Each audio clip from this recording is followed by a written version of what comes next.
Hello and welcome to another Doctor's Assistant 1 video. Today I'm doing a video on my thoughts on the film A Street Cat Named Bob.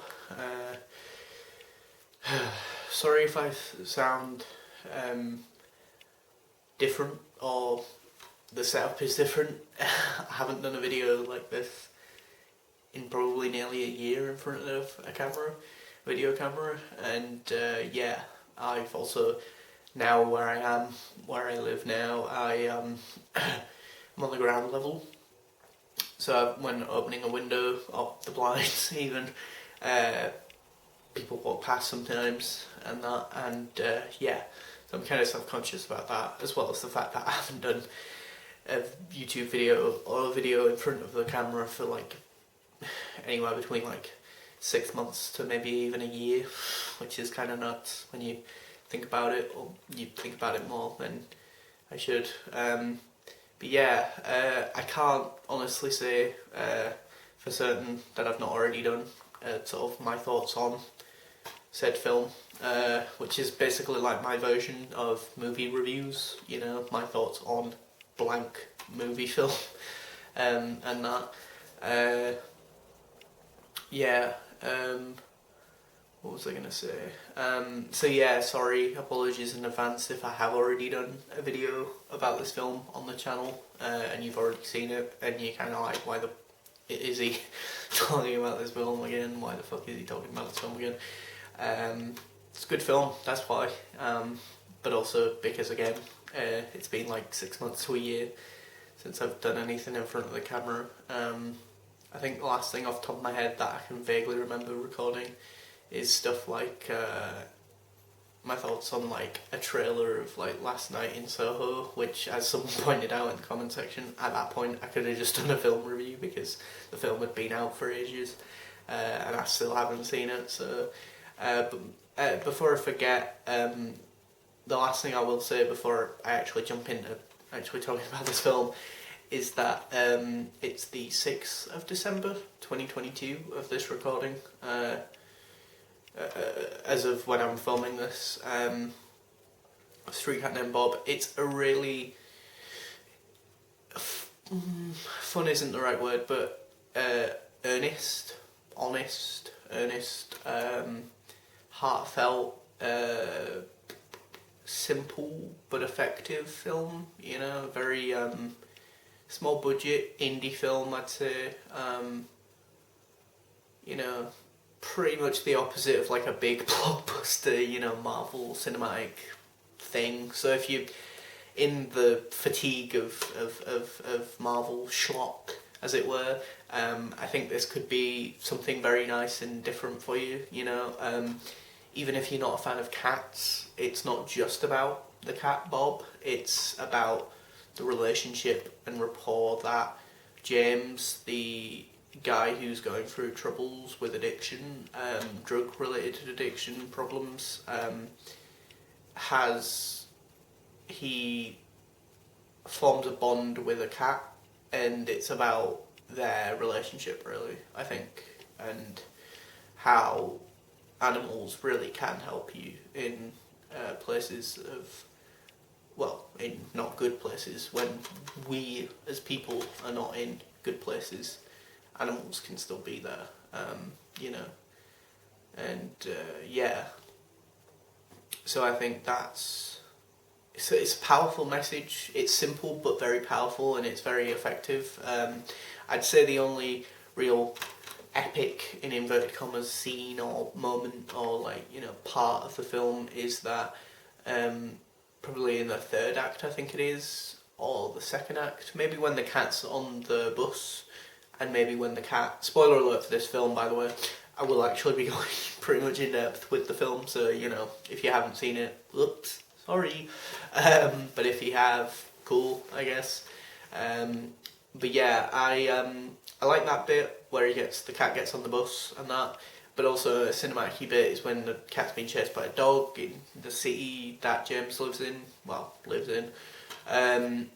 yeah, it's very real, maybe too real for some people, hence the reason why it's a film that I've watched a few times now, but I watch it every let's say 2 to 3 years. It's not a film that I watch like religiously, like once a year, like I don't know, like I used to watch like Deadpool, the first Deadpool, or Deadpool 2, pretty much once a year at least, or some of the Star Wars films I watch like at least once a year or once every 2 years, you know, give or take. They're films that are just sort of, to me at least, as a Star Wars fan, comfort films. So yeah, I like the sort of the actors are good in this. The guy playing James is really good. I love the fact that it's based off a book, and that it's got the guy who it's actually based off, the true story it's based off. He cameos at the end. That's really neat. It's indie in so much as it's so small scale, but in a weird way that makes it more, as I say, real and earnest and visceral, I guess, in moments even. And if you have seen the film, you might know what moment I'm on about there. It's got a good pace to it. It's a short film, I think. It's an hour and 39 minutes, so just under an hour and 40 minutes.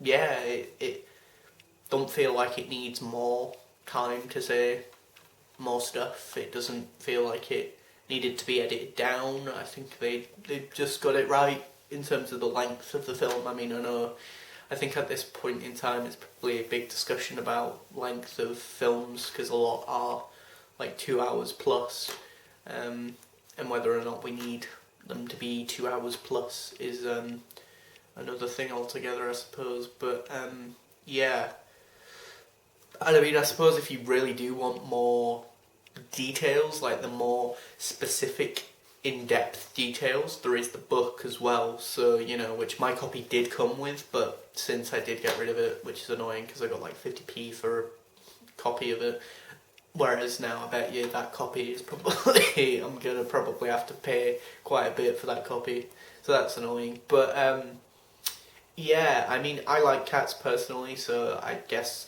you know, even if I don't relate to James on a personal level and his struggles, I can kind of like the cat, I guess. Anthony Head is in this, so that's cool. He's probably the biggest name actor in this, I think, if I'm not mistaken. He's Giles, I think his name is, the librarian person in Buffy the Vampire Slayer, and he's in Doctor Who School Reunion. So yeah, he's in those two sort of things. But yeah, he plays James's dad, so, you know. But yeah, it's a real window into a world that we like to, as a society, push away. And I think that's the whole point of films, to bring a lens to people who you don't always see, and the stories and personal stories you don't always see, because people push that sort of stuff away or aside even. And I think, you know, whoever directed this, or and it's got a 30-minute behind the scenes thing, which I don't know if I've watched before. Could watch it sometime, I don't know. But either way, it has like this really nice. It's really nice. I think it's very brave and bold of the person who directed this to have taken on this as a project. I think personally, that's what I'd say to them if I ever met them. But yeah,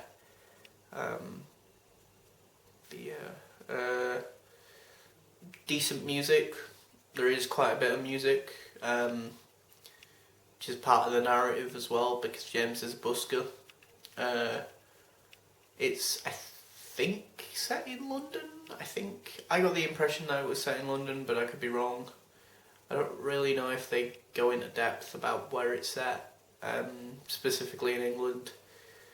And it's briefly mentioned about his dad travelling quite a bit, but it goes more into the book. In the book, it's more about, it starts with him being in Australia, I think, James, at a young age, and then being moved over here, and then his dad going back over to Australia, but James was still here, but with his mum, I think, or something to that effect. I could be butchering the book, so apologies to anyone who's like a diehard A Street Cat Named Bob book fan, but yeah, what else was I gonna say? Oh, I really like, and I hate saying this out loud, but might even say that I adore the actress who plays the love interest. She's really sort of down to earth and quirky and kind of girl or person that I'd like to settle down with, I suppose, if I was ever to be in a relationship.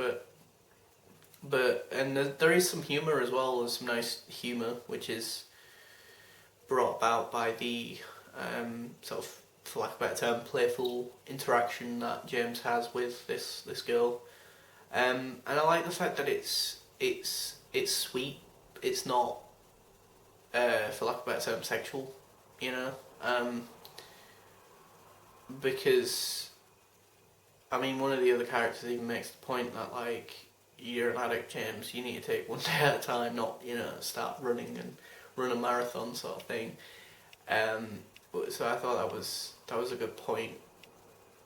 But it's yeah, it makes the point that, like, feelings aren't good for people like James, I suppose, and yeah, they can be difficult, I suppose, and yeah, he sort of, as I say, it's is platonic the right word? I don't know, but there is something just so sweet about their rapport and their relationship, in inverted commas, because the film does end in such a way that I can't remember. I've seen this film fairly recently, like maybe 2 weeks ago to about maybe a month or so ago, I think now.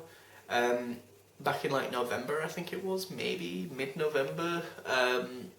But either way, it was sort of like, I don't know, like, it kind of gets built up, there's a bit of a conflict, and then it kind of just fizzles out, and I'm just like thinking to myself, like, wait, does that mean that they're still mates? Are they actually boyfriend-girlfriend? Are they not? Are they just friends with benefits? Are they just gonna fuck and not, you know, have any rapport with each other, even though I find that highly unlikely considering everything they've been through. You know, because the thing is as well, the person next door, you know, likes the cat as well, and the cat is basically like James's kid, the way that he talks to the cat and stuff, so, you know, and again, in that sense, yeah, people like the cat more than James, but James is being seen because of the cat, so it's a symbiotic relationship for sure, you know. You know, for lack of a better term, no pun intended, but you scratch my back, I'll scratch yours sort of thing, you know. He's getting way more money busking because of the cat being on his shoulders and being interesting and high-fiving people with his paw, therefore he's getting more money, but then the money is spent on not just James eating, you know, a doner kebab and chips and a Coke, but also then getting, you know, some cat food, you know, some gourmet cat food for the cat to be like, you're amazing, you know, you're my best mate, and you've just made me all this dosh, you know, all this Nero or whatever, dosh, money even, you know, so, yeah, I mean, I can't remember when this film came out, but I feel like it probably came out anywhere between like 2014, maybe 16ish. I definitely was at college back then, I think. And I'll have seen it with my mum. Yeah, it's pretty, it could be quite sad, I suppose. Tears may be a flooding if you watch this, depending on who you watch it with. But yeah. And I like the movie quote at the bottom of the DVD, which says, sometimes it takes 9 lives to save one, you know.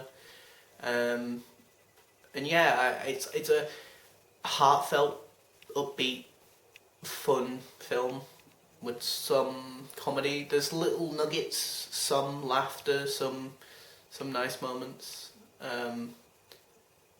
some funny moments to break up what otherwise could have been a very intense watch, I guess. It's weird, it's like it steps into a world that we don't want to see often, but it does it so gently that it's like, it's tangential to the world that we always see, you know, like if your world view is here, it's like this film is just going, and like just pushing you just from here to just over here, you know, like it's not like going from here to watch a World War II movie, you know, watch a big blockbuster movie, like that Netflix thing that's online, Netflix thing that's, what was it, it's like, All Quiet on the Western Front, I think it's called, which I do want to watch, but at some point, but like that is a shit show of a historical thing, and it's completely different from our worldview, but it's so, you know, just removed, whereas this is very close to it, but it's also just sort of saying, just turn your head a little bit and you could see something completely different that you usually would just go, nope, don't want to look at that, just want to look on this side, you know, of the line, as it were, of society. But yeah, I could be wrong about the dates, about when it came out here in the UK, 2014, 2016, but that's when I feel like it came out, you know, and it feels like a summer movie as well, you know, even though I think there is a bit where they celebrate Christmas, so it's over sort of summer and the latter end of the year, clearly, but yeah, yeah, I mean, I guess having it have stuff to do with Christmas as well then brings up the struggles of that time of the year, which ironically just happens to be this time of the year as of recording this. But yeah, which is quite serendipitous, I suppose.